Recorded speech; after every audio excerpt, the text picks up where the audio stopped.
صوبہ ہوگا؟ کیا اس کے صوبہ بنانے سے پاکستان کشمیر کے کئی علاقوں سے محروم نہیں ہو جائے گا؟ کیا بھارت کا یہ مطالبہ مان لیا گیا ہے کہ ادھر تم ادھر ہم، پاکستان گھٹنے ٹیک چکا ہے، وغیرہ وغیرہ؟ دیکھیں ملک شاہ زیب صاحب، میں بڑا سمبولک سی بات کروں گا میں اس موضوع پہ، جو میں کہنا چاہتا ہوں. دیکھیں زندگی میں ایک ہوتا ہے جھوٹ بولنا، وہ تو میرا ہاضمہ خراب ہو جائے گا. تو یہ ہو سکتا ہے کہ بندہ بعض اوقات کسی مصلحت کے تحت سچ بولنے کے معاملے میں خاموشی اختیار کر لیں. آپ کے سوال کے جواب میں آپ سے چند سوال پوچھتا ہوں، اسی میں آپ کے سوال کا جواب ہے. مجھے آپ یہ بتائیں کہ کشمیر تو متنازع علاقہ ہے، آپ کے نزدیک ہو نہیں ہو، اٹس اے ریالٹی، اسی لیے تو کب پڑی ہوئی ہے 73 سال سے. سو کشمیر تو ہو گیا متنازع. کیا مشرقی پاکستان بھی متنازع تھا؟ وہ بنگلہ دیش کیسے بن گیا؟ کیا ہوا؟ ہم نہیں اس کو قائم رکھ سکے. وجوہات جو بھی ہوں، ان لاجیکل تھا، لاجیکل تھا، اس کو چھوڑ دیں. آپ محمد علی جناح کی امانت کو سنبھال نہیں پائے، پہلی بات اس پہ غور کریں. رہ گیا موجودہ پاکستان جو ہمارے پاس موجود ہے، جس پہ کوئی تنازع نہیں ہے. تو اس پاکستان اور اس کے عوام کا کیا حال ہے بتائیں؟ مجھ سے یہ تو اگر سنبھالا نہیں جا رہا ڈیسک اپنا، تو میں کہوں میں وہ ڈیسک بھی اس میں شامل کروں گا. یہ تو میرا تتر بتر پڑا ہے. ملک مقروض ہے، بہت بری طرح مقروض ہے. عوام محروم ہیں اور بہت بری طرح محروم ہے. سو پلیز ملک شاہ زیب صاحب، میرے اس مختصر سے تجزیے نما سوالوں اور سوال نما تجزیوں پہ ٹھنڈے دماغ اور ٹھنڈے دل سے غور فرمائیں. آپ کو آپ کے سوالوں کا جواب مل جائے گا. لیکن جہاں تک جہانگیر ترین کا تعلق ہے، وہ پاکستان کے ٹاپ کے ٹیکس پیئرز میں بہت رسپانسبل متوازن آدمی. اچھا، میں ایک بات اکثر کرتا ہوں کہ منہ اٹھا کے یہاں بات تو کر دی جاتی ہے. ایک بزنس ہاؤس ہے، مثلا مثال دے رہا ہوں میں، اس نے 50 کروڑ ٹیکس دینا ہے، جینون جو اس کا بنتا ہے. اس کا 40 کروڑ تو سرکاری بھیڑیے کھا جاتے ہیں. وہ اگر پھر بھی 15 جمع کرا رہا ہے تو وہ تو جتنا اس کا بنتا ہے اس سے زیادہ دے رہا ہے. ایک زمانے میں آپ کو خود ذاتی تجربہ بتا رہا ہوں، میں ایکسپورٹ کرتا تھا تو کراچی میں حیران ہوتا تھا کہ میں پورے مڈل ایسٹ میں ایک جگہ پہ میرا ذاتی رابطہ ہے، پاکستانی جتنے بقالے یہ وہ سارے، تو اتنی کوانٹٹی میں تو میں نہیں بھیج رہا. یہ جو فگرز آتے ہیں، ایک آئٹم تھی اس میں مثلا یہ شلوار قمیض، تو سڈنلی ایک دن خبر چھپی کہ کارٹنز اٹھائے جا رہے ہیں، بالکل ماڑو قسم کے بندے، بڑا بڑا کارٹن اٹھایا. میں کوئی نیا کوئی ایسی کسٹم تھا، کوئی پتہ نہیں، مجھے اب تفصیل نہیں یاد. اس نے کہا روکو، پکڑو ان کو. ان میں کاغذوں کی قطریں تھیں، اوپر 4 6 سوٹ پڑے تھے. وہ ریبیٹ کھانے کے لیے یہ واردات کر رہے تھے.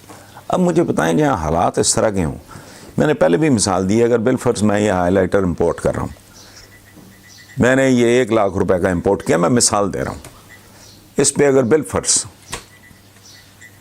25% ڈیوٹی ہے، میں پوری دے رہا ہوں، لیکن جو میرے دائیں بائیں بیٹھے ہیں وہ اس کو انڈر انوائس کر کے، یہ نہیں ہو سکتا.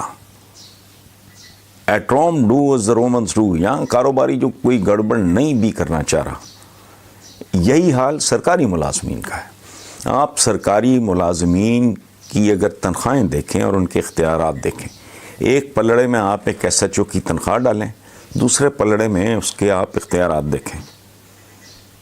اچھا، اس کی تنخواہ دیکھنے کے بعد آپ یہ غور فرمائیں کہ اگر اس کے 3 4 بچے ہیں اسکول گوئنگ، اس کے ماں باپ ہیں، بیوی ہے، وہ خود ہے، گھر کرائے کا ہے, اس تنخواہ میں تو وہ ایک ہفتہ نہیں گزار سکتا, وہ زندہ کیسے؟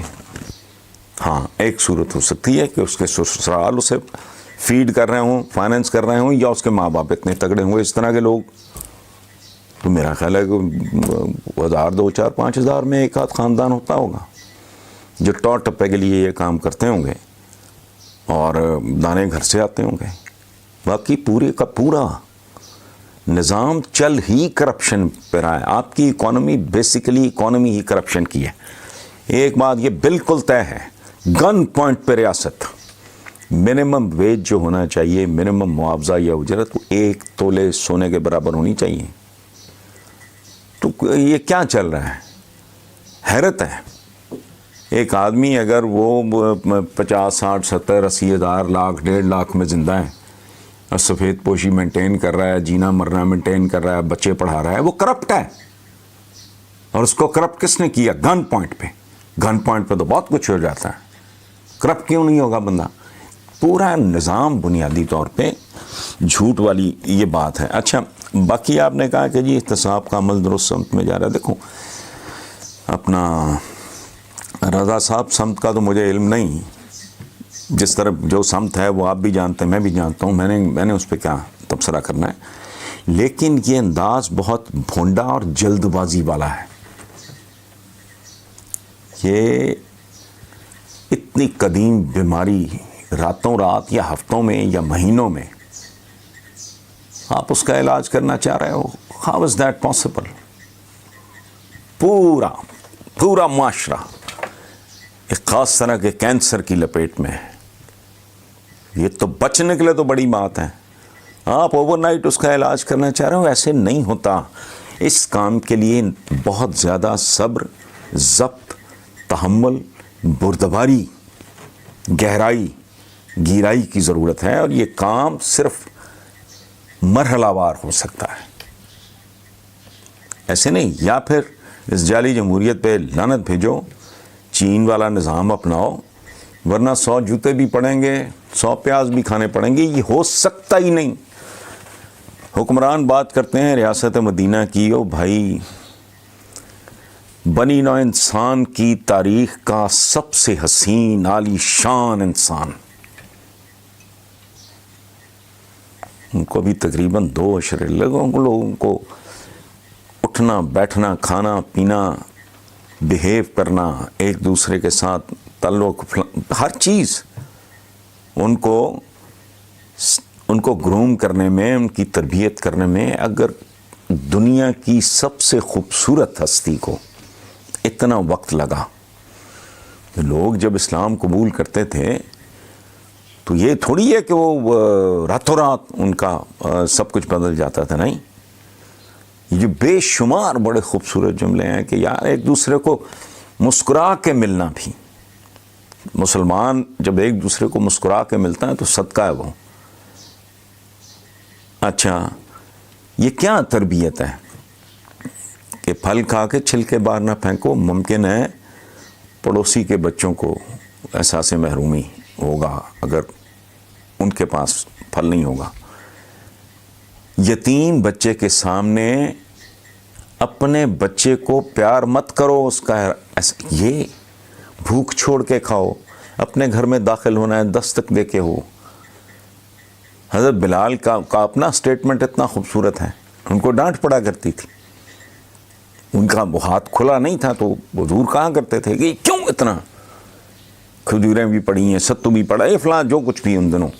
تو پہلے نہ وے آپ کہہ لو میں کہ حضرت بلال پہلے فائننس منسٹر تھے, جو کچھ ہوتا تھا وہ ان کے اختیار میں تھا, اس کو ڈسٹریبیوٹ کرنا, بانٹنا. تو حضور کبھی کبھی بہت پیار کرتے تھے حضرت بلال سے, تو چھاپا مارا کرتے تھے دیکھنے کے لیے بھی کیا. وہ کہتے تھے کیوں رکھا ہوا ہے یہ ضرورت مندوں کو. بتدریج تربیت ہوئی ہے. یہ جسے ہم خمر کہتے ہیں, حالانکہ وہ غلط ہے, وہ اور سائنس ہے. خمر سے لے کے کمار بازی تک یہ کوئی راتوں رات والا نہیں ہے کہ ایک آرڈیننس جاری کیا ہو گیا, اس طرح نہیں. جاؤ الٹا لٹک گیا, چونکہ وہ مبنی بر منافقت تھا, اس کے پیچھے کوئی اسٹریٹجی نہیں تھی. اس کے پیچھے کوئی گہرائی نہیں تھی. سارے سرکاری ملازم بالکل خوشامد کے وجہ سے لباس انہوں نے تبدیل کر لیے, نماز وقت اکٹھے ہو جاتے تھے, ضیاء لگ گیا, سارا کچھ ہی گیا. ایک کارروائی ڈالنے کے لیے اس نے کہا جی زبردستی زکوٰۃ کاٹنی شروع کر دی. تجھے کیا پتہ ہے, تو ٹھیکیدار ہے. Times have changed. ممکن ہے کوئی آدمی 2.5% کی بجائے 5% یا 7% دیتا ہو, یا شاید 10% تک چلا جاتا ہو. تو ہم کہہ رہے ہیں نتیجہ کیا ہوا ہے, جا کے دیکھ لیں کس قسم کے وہ ڈیکلریشنز بینکوں کو دیتے ہیں لوگ. اور بہرحال چھوڑیں آپ, یہ ہلکے ہولے دماغ کے بس کی بات نہیں ہے. آپ نے کایا پلٹنی ہوتی ہے. اور یہ کچھ سارے بچے اور ٹین ایجرز ہیں سارا ملک. مجھ جیسے بڈھے طوطے کو کیا پڑھاؤ گے تم؟ میں ساری زندگی اگر میں زندہ ہی کرپشن پہ رہا ہوں, یہی کام میرے باپ نے کیا ہے, حرام کا نوالا میری رگوں میں اترا ہوا ہے. مجھے ریفارم کرنا چاہ رہے ہو تم, سوئچ آن آف کر کے. یعنی ہے بتی جلاتی ہے تو روشنی ہو جائے گی کمرے, جس طرح نہیں ہے. سو سمت شمت ٹھیک ہو غلط ہو اس سے کوئی فرق نہیں پڑتا. اپروچ بڑی, انداز بڑا, اسلوب بڑا, بھونڈا اور ہلکا اور